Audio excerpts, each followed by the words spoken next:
Well, I think it's part of an ongoing aerial onslaught that Putin has released on Ukraine, and he's been doing this for a while. It's his way of acting out, if you will, when something happens on the battlefield that's not to his liking, and in this case, it's Kursk, the Kursk offensive. That he strikes out this way, and he hits military targets, but he's quite happy to hit civilian targets as well.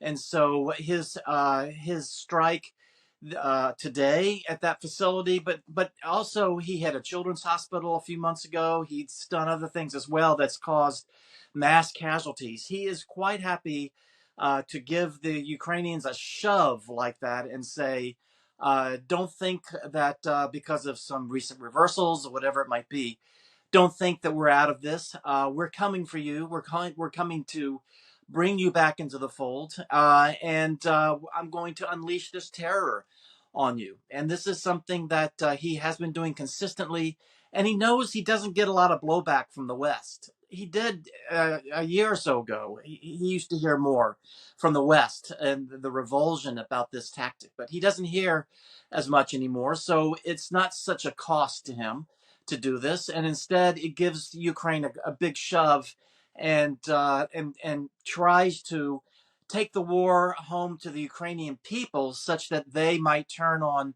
Zelensky and say, "Let's make peace." So it's psychological as well as anything else. I think I think for sure we're going to see that missile being used, whether it's ready or not to actually go into its first strike.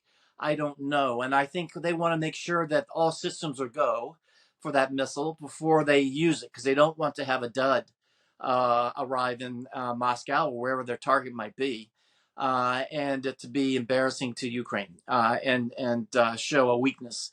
So they probably are still going to be doing tests and that type of thing on this missile before they use it, and they're going to make sure that the target that they use it against is going to be probably a military one, I would think. I don't think they want to get into this tit for tat with Russia on civilian targets and reduce themselves to the gutter along with Putin in terms of attacking Ukrainian civilians. So they got to make sure they have the right target and the missiles ready to go. So I think it's going to be a while. In terms of using Kursk as a response, you know, Kursk is going to be going at its own dynamic, its own momentum. It's not going to really be used, I think, for a quick response to something like this. I think Ukraine has gotten hardened to these kinds of strikes, so I'm not sure that a response is necessarily called for. But I think that on Kursk, they are now beginning to really run into professional Russian soldiers, if you will, not just FSB and a bunch of reservists or conscripts. I think they're um, starting to see a real Russian reaction. So they've got their hands full there, particularly with winter around the corner, and there's some things they're going to have to focus on. So if we see an advance made by the Ukraine forces in the Karsk region, Belgorod, or wherever, uh, that'll be a um, uh, that'll be a response to the opportunity that they've taken more than a response to these attacks. There's a lot of different goals for these strikes by Ukraine into Russia. One is to bring the war to the Russian doorstep. That those that live far away from the battlefield get a taste for what it's like to be Ukrainian. They're not hitting civilian targets, but these oil depots and other targets are out in areas that haven't seen the fighting, and now they're going to look down the street and they'll see a oil depot on fire, and they'll see that the war has come to them. So there is a psychological aspect of this, and that seems to have some effect. I'm not sure it's as great as they would want, but there's having some effect.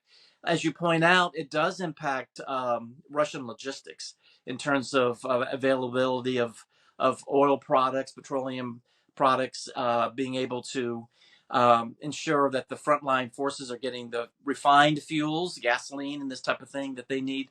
So there's an important logistics aspect to this too, and they are focusing, I think, also on the energy grid, so that Russia will get a taste of blackouts and this type of thing as winter approaches too. So It just shows that Ukraine is full of fight. You know, they are going to use everything at their disposal to show the Russians that they're not in a place to make a deal or to quit, and it's showing the Americans and the Europeans too that they're worthy of further support.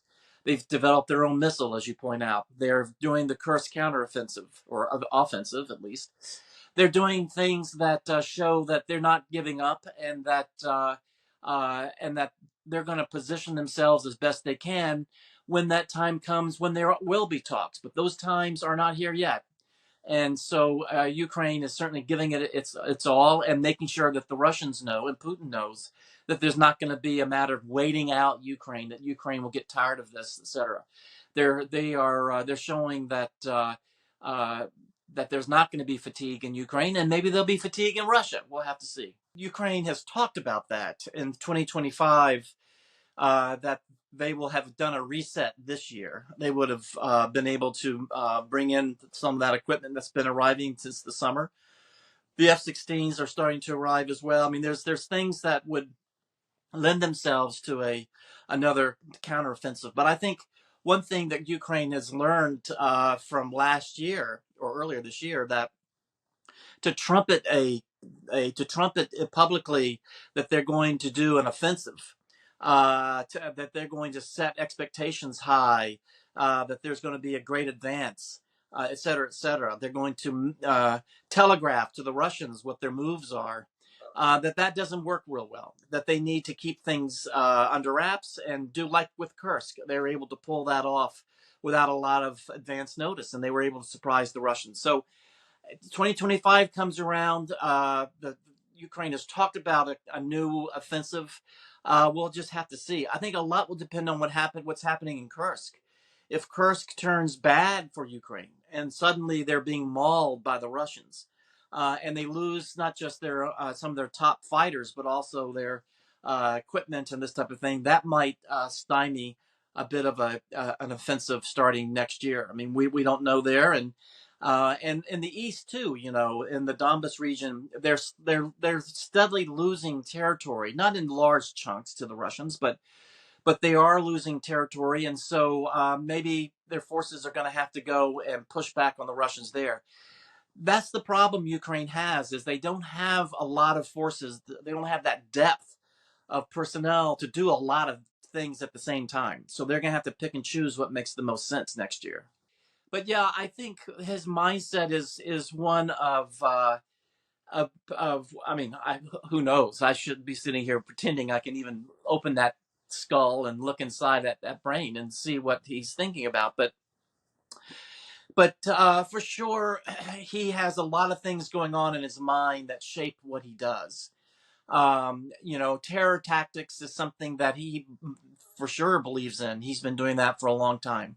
Terror tactics against civilians. I think he also wants to make sure that the people at home, the Russian people at home, see him as a fighter and see him as someone who's leading them towards victory, and see him as someone who is going to retaliate if Russia is attacked. And so that's something he's working on right now because of Kursk. He feels he's got to show that he's in command, he's in control. He's going to retaliate when it's necessary, but he's got bigger fish to fry in the Donbas area. You know, he's going to change the narrative a bit so people aren't looking at Kursk as much as they're looking at the goals that they've met in the Donbas. So he's trying to play that kind of game at home, making sure that he's not going to be opening himself up for criticism and that type of thing. So he's got an eye on the West and on the U.S. presidential elections, hoping that Trump is elected, hoping that the Europeans begin to get weak and falter, and begin to pull back their support, or get distracted by other things happening in Europe, so that they're not so much behind Zelensky and Ukraine. So there's a lot of things that make up his mind. On top of that, the thirst he has to bring Ukraine back in is to give them a bloody nose because of what they dragged him through, certainly since 2014. So there's a lot that is in that cocktail of a mind that he has stirred around and causing him to do these kinds of things. He is certainly not the Putin that we all saw in 2000, 2001, 2002 coming into power there in Russia and looking like he wanted to work with the West. He is a different animal right now, and the historians will have to sort out, was he always like that in 2000 and 2001, 2002, or over time did he turn into this monster that we're seeing in Moscow?